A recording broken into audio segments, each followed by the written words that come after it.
Practice makes perfect, or so they say. Hi, this is Dr. Roger Smith with Parenting Matters Now. It's been said that practice makes perfect, but real coaches say practice makes permanent.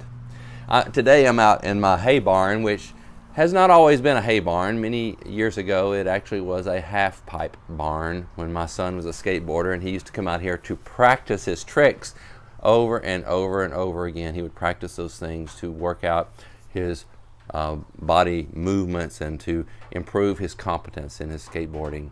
And so today I want to talk about practice and its role in your parenting.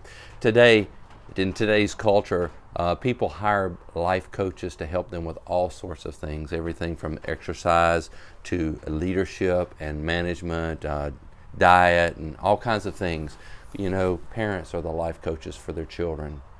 And let's talk about practice and how you can incorporate practice in helping your child to success, because that's what coaches do, is help their students or their trainees to succeed. And so we use practice to sometimes overcome the fear of a situation. We use practice to overcome incompetence, to work on cooperation, to work on just simply improving to the end goal of being successful. And so there are a lot of things that we should work with our children on their practice in life. And so there are some things that we practice with younger children, different things that we do with older. So in the younger age group, you may even just practice having them learn to say please and thank you. You're welcome. Hello, how are you today? And practicing those things over and over until it just becomes second nature, because those are societal and social norms. So there are other things, practicing folding clothes, practicing making their bed. I remember many years ago standing in front of my son's closet and teaching him how to put pants on a hanger without them getting a crease in it, and we practiced it over and over. So there's things like that you can practice and help them learn very early in life. So talking to adults is another thing to practice, and it may be that you need to start with someone that they love and adore and they're not afraid of, like a grandparent. Learning to look into their eye and speak to them and answer questions, to talk to them. And so then you gradually move from someone to someone that's less familiar and less adorable to them, all the way to where they're able to speak to a stranger. And this may be practice over a long period of time, but nonetheless, learning to speak to adults is very important. And that you can help them by training them to look into the eyes, shake hands, or to have proper interaction with adults. What about behavior in a store? Does your child give you any grief whenever you go into a store and they whine and complain and they're irritable and they want this and want that? Well, you can practice those behaviors and practice it whenever it's not the real thing. Practice begin with an imaginary store at home, and then even go to a store when you're not planning to buy something, but practice the behaviors that you want to instill.